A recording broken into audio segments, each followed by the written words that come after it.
From the good red earth comes iron ore, the basic element of steel. Can you imagine what would happen if a great magnet suddenly wrenched all steel from our daily life? What would happen to our skyscrapers? What would happen to our homes? What would become of our great bridges? How could we travel? How could we farm? How could we even communicate with one another? What would become of all industry? What indeed would become of all of us? Only in a nightmare could such a calamity occur. And so we begin the story of steel, with huge shovels ripping the raw red iron ore from its ancient beds. 17 tons at a gulp is the capacity of this hungry giant, eating into the bank of ore. A 34,000-pound load made possible by the strength and boundless capacity of steel. This is called the age of electricity. Is it not also the age of steel? It's an age of tremendous locomotive strength, made possible and pressed into usefulness by steel.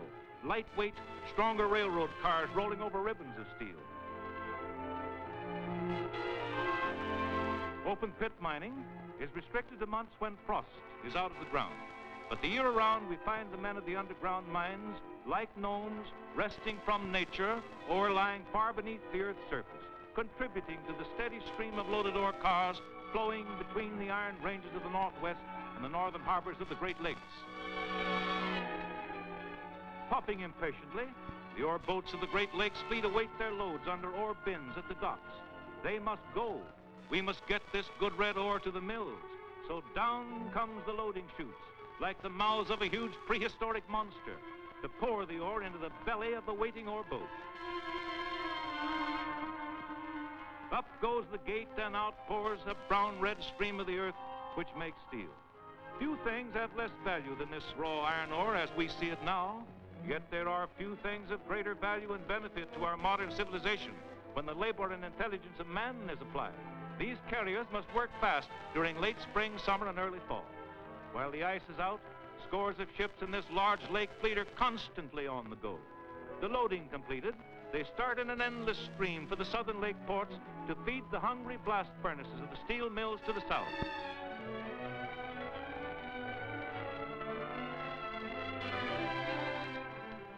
Three days later, it's the end of the line and all hands on deck.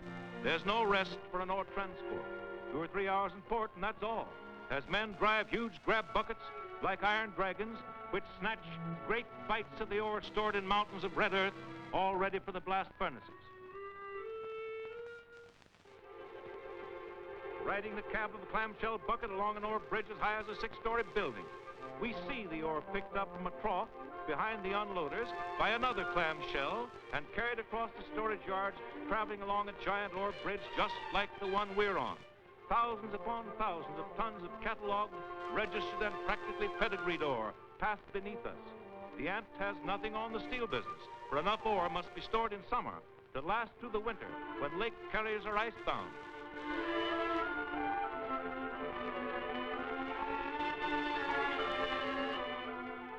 Steel skyline looms before us, a skyline made up of blast furnaces, tall sentinels of the steel plant which change the ore into molten iron. And here the cycle of steel making really begins. With the first step in the making of iron, an 8-ton skip hoist dumps into the blast furnace a rich mineral stew of ore, limestone, and coke.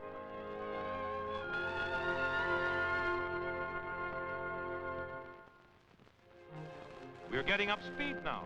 Down below on the casting floor, the stage is set. At intervals of 6 hours, the charge, smelted down under intense heat, is withdrawn. And here comes the signal to tap. Ready for their end of the job, these fellows stab an oxygen torch through the hole, piercing a plug of clay, and here it comes, a writhing stream of molten iron, 2,600 degrees hot.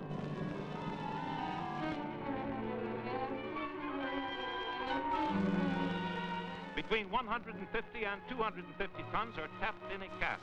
100 tons or so stream down runways of sand and graphite into the first of 2 huge ladles. Then the gate is raised and the molten stream flows to a second ladle.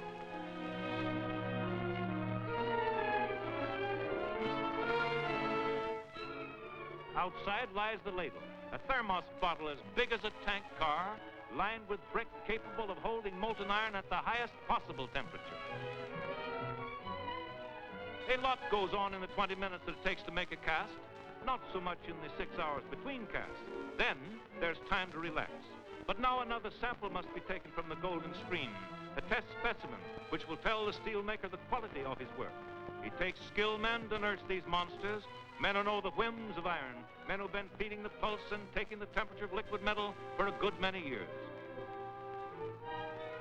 It's positively uncanny the way these fellas, with a single glance at their samples, recognize the caliber of the whole batch, and they seem pretty happy with this one.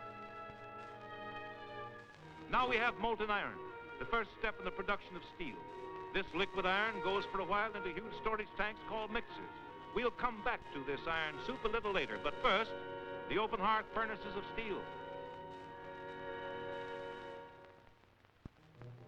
By far, the greatest amount of steel produced in the United States is made in open hearth furnaces such as these. The ravenous open hearth is never on a diet. It devours good scrap metal, odds and ends of antique flivvers and chunks of old rails, axles that may yet roll again, even chicken wire.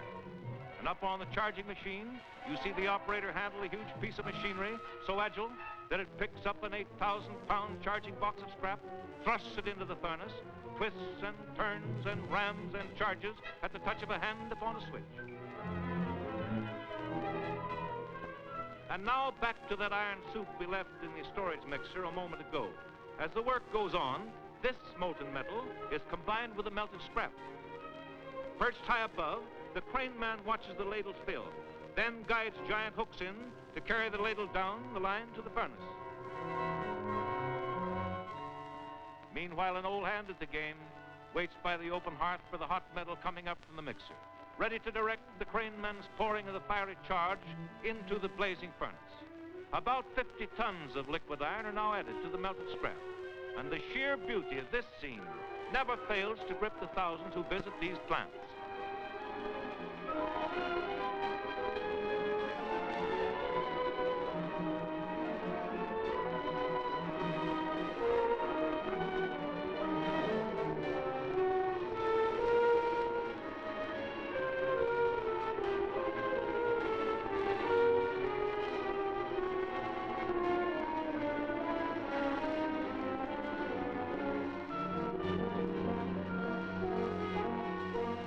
Years ago, the making of steel was the experienced guesswork of smart old-timers. But today, their experience is backed up by the most accurate of scientific instruments. This is steel in the making. Throughout every stage of steel's vivid evolution, repeated tests are taken.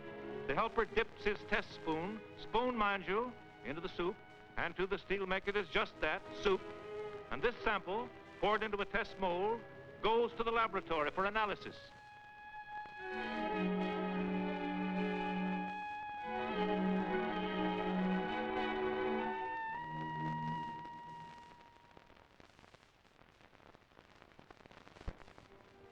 These are the craftsmen of steel.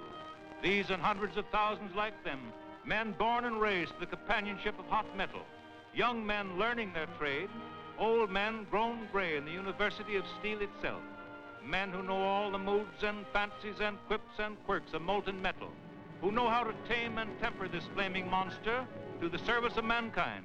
By their watches and their blue filter glasses shall ye know them. A golden glow on their faces, they peer into the open hearth to read the future of this steel as a gypsy reads your fortune in the tea leaves.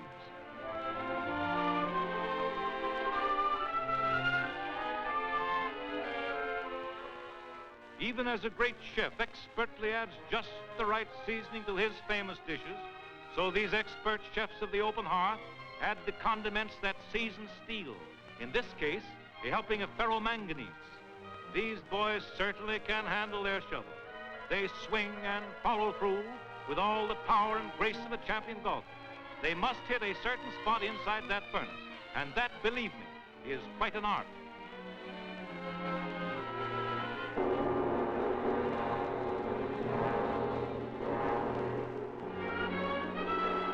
On the ranch or in a lumber camp, this means come and get it or we'll throw it away. It means grub. But in these mills, it means pour steel. Here are the cinder snappers, jacks of all trades. With ramming rod ready, they wait, while men on the other side prepare the furnace for tapping. Another pinch of this and that, from the bins and boxes according to the sure recipes of steel's cookbook. Meanwhile, the helper with an oxygen torch burns through the clay which plugs the tapping hole. They're raring to go, these cinder snapper lads, but it takes time to uncork this flask. Just a moment now, only a few more ashes to get out of the way, and then the go-ahead will come. It's a welcome signal, because the smash of ramming through a heat of steel is always a highlight in their day's work. All together, there she goes. It's steel, backbone of the world, steel for axles, springs, girders, steel for bridges, wire, ships, automobiles, magic and marvels from the earth, from the labor and brains of men who serve their fellow men.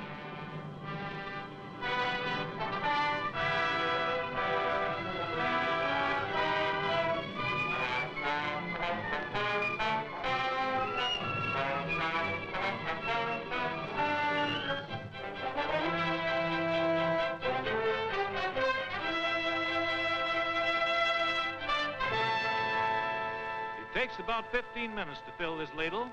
Slag, the scum or flux of limestone, floats on top of the steel, finally overflowing into the slag pot. Bathed in a red glare, the craneman handles with ease his heavy load of glowing metal, this gigantic ladle like a huge soup bowl, 150 tons of liquid steel. Flames lick through the scum of its surface, a blood-red touch from the seething cauldron.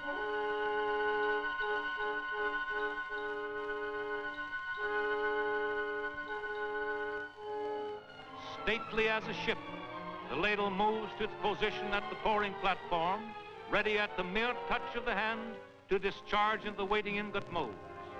Skillfully, the craneman maneuvers the heavy load to rest, centering the nozzle above the first of the molds. The stopper is released, and out gushes the steel to fill them one by one.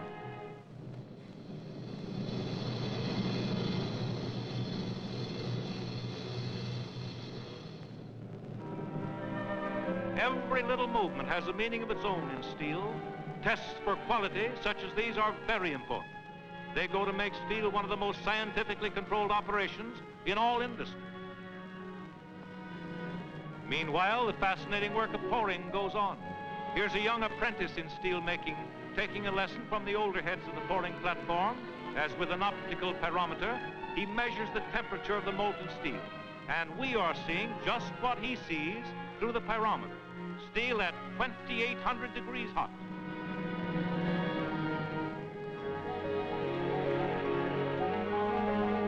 Slowly cooling, beautiful to look upon. The ingots sparkle and effervesce in their molds. When cooled enough, they will be stripped of their most unfashionable jackets.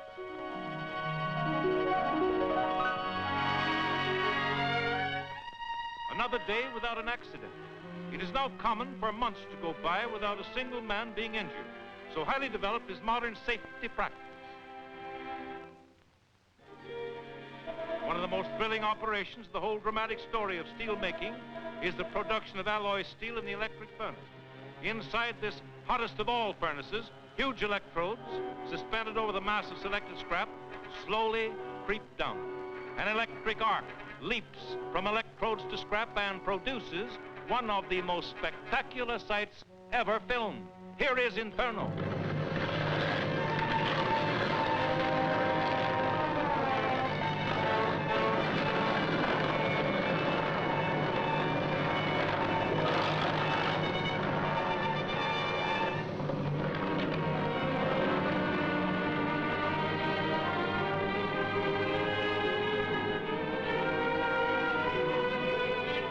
After 3 hours under this man-made lightning, the scrap is melted and the electrodes purr over the molten steel, now ready for the addition of alloys.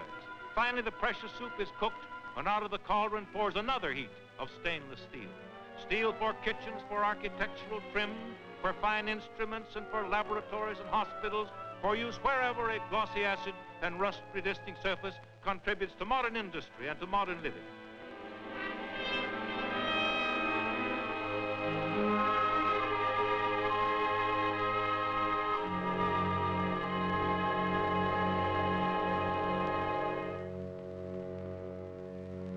Rising before you like a harvest moon is the hungry maw of the Bessemer converter, chief actor in one of the greatest shows in steel. Closely watching this rising monster are the men who run the show, looking at life and steel from behind shatterproof glass, 30 feet away from the trio of Bessemer converters mounted on a high platform. The operator's whistle was the signal which brought the hot iron from the mixer and started it pouring into the mouth of the Bessemer converter. This iron whale, if really hungry, could swallow a score of Jonahs at a gulp, or could find room in its red-hot gullet for a good-sized motorboat. Every night is 4th of July when the Bessemers go into action, and here's your action. Roman candles lancing the blackness of the night.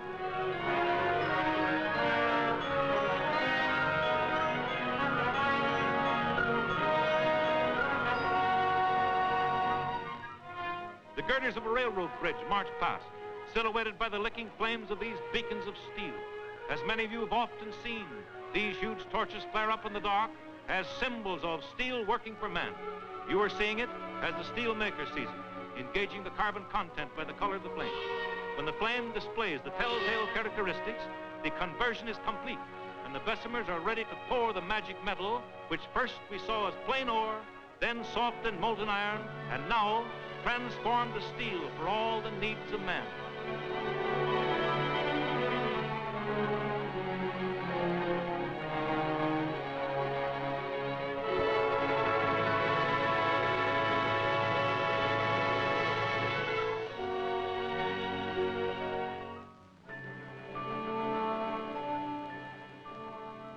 Here in the stripping yard is the row of jacketed ingots we left sparkling a moment ago, and now cool enough to shed their molds. Reaching down, the human-like fingers of this Martian giant grasp and pry the molds from ingots weighing between 20 and 40,000 pounds. An impressive sight as the rich crimson velvety glow emerges from beneath the rising molds. Steel has no competitor in modern life, no possible substitute. Wherever you look, you encounter examples of its service to man.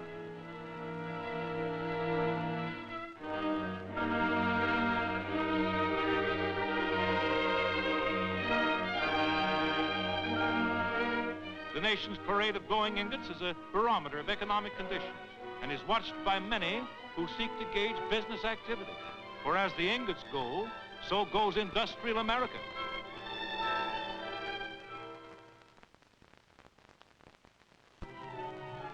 The golden pillars of fire go next to soaking pits for reheating, where they literally soak in a bath of flame which evenly restores their temperature.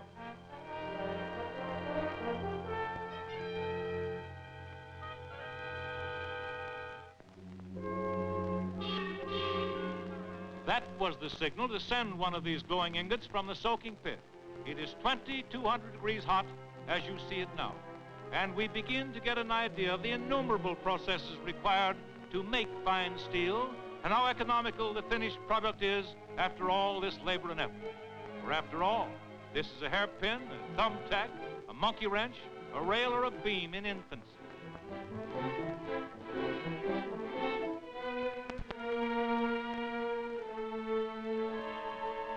Through a mirror directly in front of him, the operator sees the ingot bumping along the conveyor rollers like a car on a corduroy road, unaware of the punishment to come as it will be squeezed, pounded, and pressed into one of the 1,000 shapes which meet the demands of industry. The big idea here is to crack off the scale which is formed and to prepare the ingot for the real rough stuff to come. The ingot is manipulated from a pulp, protected by heavy screening and shatterproof glass, supported by the post partially hiding the ingot. The roller man glances at the dials and brings the roll down. It's a squeeze play, an inch or more at a time until the huge ingot is flattened to a slab about 5 inches thick, ready to be cut like cheese into shorter lengths for further rolling. In the continuous rolling mill, skilled workers in pulpits set high up across the floor from each set of rolls chart the course the slab must follow as they phone dimensions and adjustments from stand to stand. These continuous mills cover so much ground that the traffic lights of a mill are as important as the red and green stop-and-go lights of a small town. All clear. The rolls are set and ready, and here it comes, a white-hot slab of steel sliding swiftly and smoothly toward the all-powerful rolls.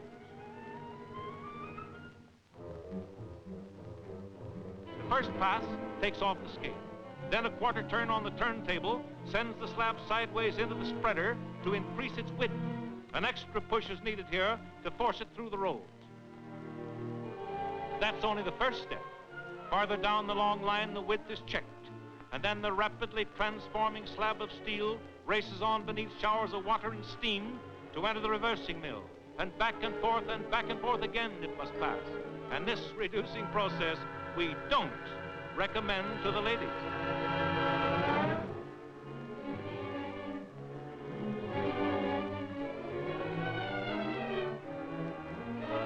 It's hard going for the slab, but it's just another dial setting and a turning of a switch to the man at the levers.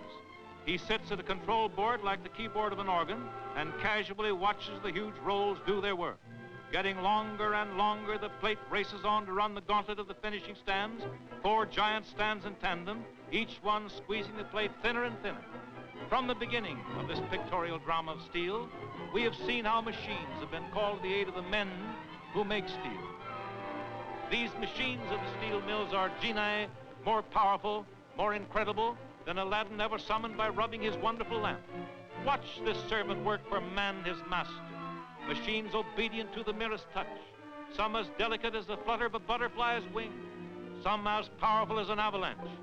These same machines, while producing amazingly low-cost steel, have created many new commodities, many new markets, thus providing for countless workers occupations which never existed before. One of the most interesting of recent inventions, the rocking shear, was suggested by an ordinary rocking chair, perfected in a wooden model which sheared chewing gum instead of steel. And now watch the result. Rocking power, high pressure shear, cutting cold steel plate with incredible ease and accuracy. Such is the story of steel today. Steel plate for use in railroad cars, steamships, bridges, and buildings. Well, boys, you're doing a swell job, and we're getting a real thrill watching you. Before going on, let's have a bottle of pop together. Drink hearty.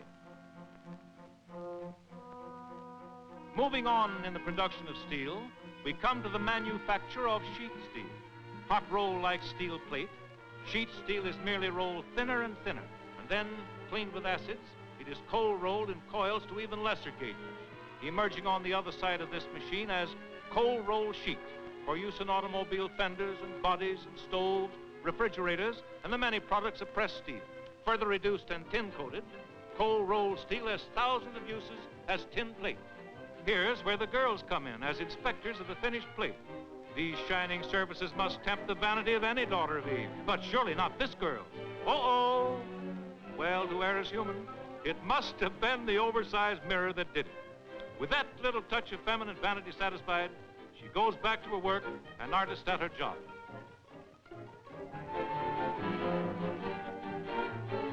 These girls are mighty useful employees in a tin plate mill, and their schedule is arranged accordingly. An hour on and 15 minutes off for coffee, tea, and rest. Here we are back again with hot steel. And there's a red-hot rail coming through the first pass, taking on his first big impression. Like everything else in steel, this rail was rolled down from an ingot. The rail bar takes more definite shape with each new pass through the rolls. After the first pass, it moves down to the end of the line, across the conveyor table, and up on the high line in the middle to an intermediate pass, and then across another conveyor table and down the line at the right to the finishing rolls for its final impression, the finished rail over which the wheels of your train may someday click.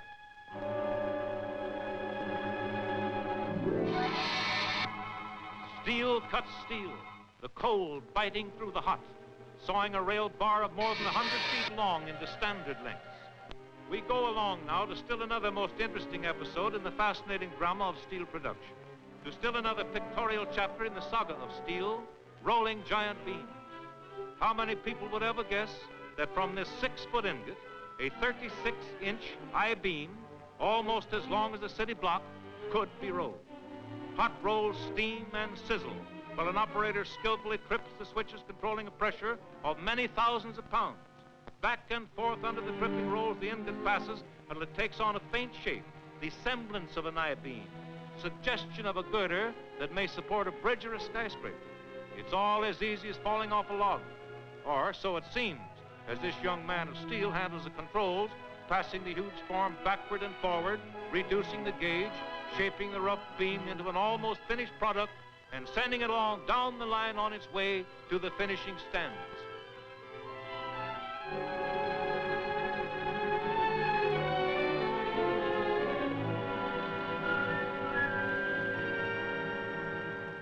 There comes the I-beam out of the finishing stand, and we have actually seen how 150 feet of strong, sturdy steel can be rolled from a 6-foot ingot, the columns and girders with which America builds its future. The beam slides down the rollers, coming to a stop at the saw to be trimmed and cut to length.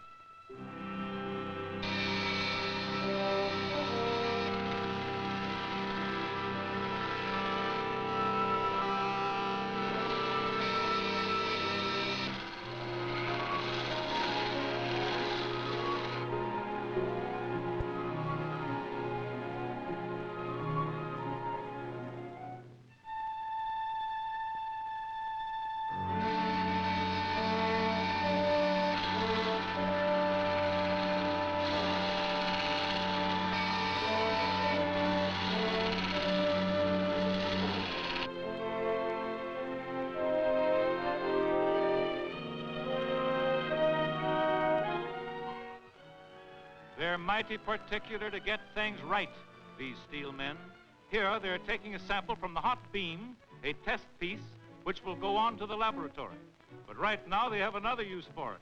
The hot beam sample performs a dual role, serving also as a fireless cooker de luxe for Mike's private coffee pot. It's too good a thing to keep to himself, so big-hearted Mike calls Powerful Pat to have a sipper of the old Java with him. I accept with thanks, says he, but don't ever let the wife know you're this good, or she'll be after pinning an apron on you. Now let's stroll over to the axle forge, where immense hammers are pounding like pile drivers. This machine does the heavy work, but man's hand shapes the railroad axle. Packing an awful wallop, this hammer slams down on the helpless round, beating it into shape.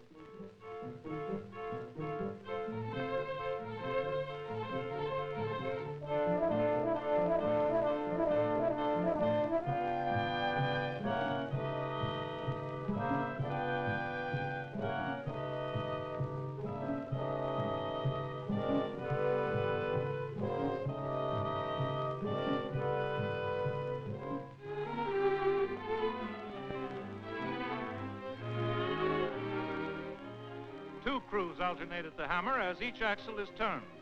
Now the axle is forged from the other end as the giant hammer shapes the collar.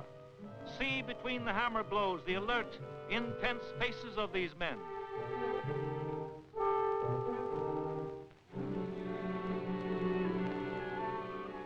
While the axle is getting its finishing touches, railroad wheels are being turned out in another impressive operation of the modern steel plant.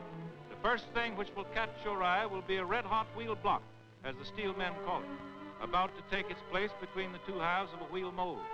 And then as men and machinery take advantage of the precise moment, the glowing hot block is formed under 20 million pounds of pressure. Slowly, very slowly pressed and flattened and shaped into a blank, something close to a railroad wheel, but not yet the real article. And then with scarce an instant's pause, the blank is lifted from mold number 1, while mold number 2 slides slowly and easily to the left and relentlessly grips the victim between its powerful jaws. And then comes the final shaping in the finishing mold under further terrific pressure. If you thought the first one was a squeezer, watch number 2.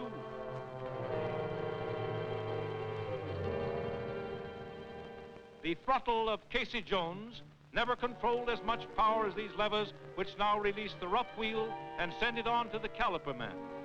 Only perfection gets by this chap. Then upon emerging, the wheel is ready for finishing, perhaps to convey you someday, possibly soon, on a journey of your heart's desire.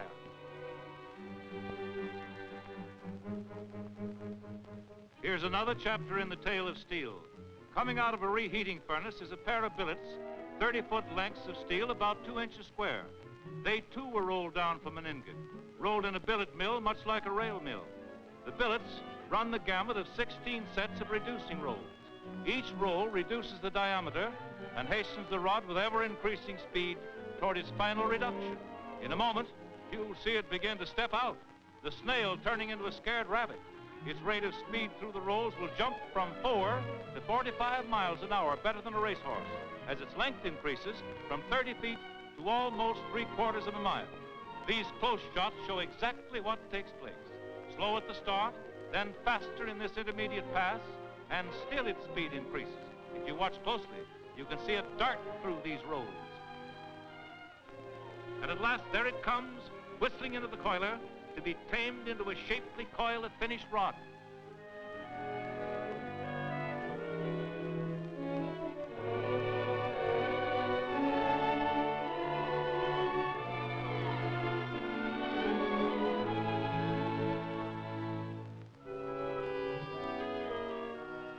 These marvelous machines of steel pull their own taffy, heavy wire from rod as we see here in these big dies. But we're not through yet with this metallic candy pulling. Now the rapidly thinning wire goes to a huge drum, which is a real taffy puller, and our wire gets tenuous and more tenuous.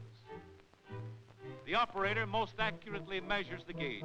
For 1/1000th of an inch counts in the kind of accuracy that is standard in wire drawing.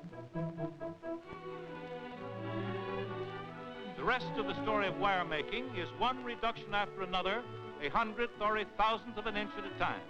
Finer and finer, the tough steel wire is drawn. On the wire goes darting, twisting, weaving to and fro through as many as 11 dies, until finally it comes out all bright and silvery, almost as fine as silken thread. And so wire is made for countless demands, for bed springs, nails, fence, telephone and telegraph lines, more than 90,000 uses represented in our modern civilization. Production of pipe and tubes is another important phase of steel making. The finest kind of tube is seamless. Starting as a hot round, a reheated cylinder of solid steel is hustled along and rammed into the seamless piercing mill. By means of great pressure, created by whirling cone-shaped rolls forcing the malleable steel forward over a piercing point, the round emerges on the other side as a seamless tube, a hollow pipe of hot rolled steel. It's remarkable how perfectly this round of golden hot steel is pierced, expanded, and finished to meet specification. One of the most interesting operations to be found in any of these great steel mills. And so, mile after mile of seamless tube finds its place in the pipelines which serve us for heat, fuel, water, and the other necessaries of modern life. Let's turn from the colorful, dramatic sight of the mill to the quiet of the laboratories and to the scientists. Much of what you've seen would not have been possible without the research men constantly working into the future of steel and devising new ways for it to serve its master, man. Here we see steel's anatomy photographed and studied. Here's a piece of Corten steel getting the tensile test. That dark-colored piece the metallurgist has just placed in the machine is being subjected to the severest possible tension. See how remarkably a piece of steel can be stretched, almost like rubber. 50, 60, 70,000 pounds of pull per square inch and more to find the breaking point. It's amazing that steel can stand such punishment. Finally, it does break under much greater strain than ever will be exacted in its actual use. With little furnaces such as these, the scientists worked with patient study and experiment to develop stainless steel, whose shining surface reflects the research and the effort devoted to its production. This is the fascinating world of steel. Many are those who walk its paths. The miner, the engineer, the crane man, the melter, the roller, the scientist, hundreds of thousands among the men of steel. More than 500,000 men are engaged in making steel, over half of them in the companies of United States Steel alone. Men who are confident and competent in their work.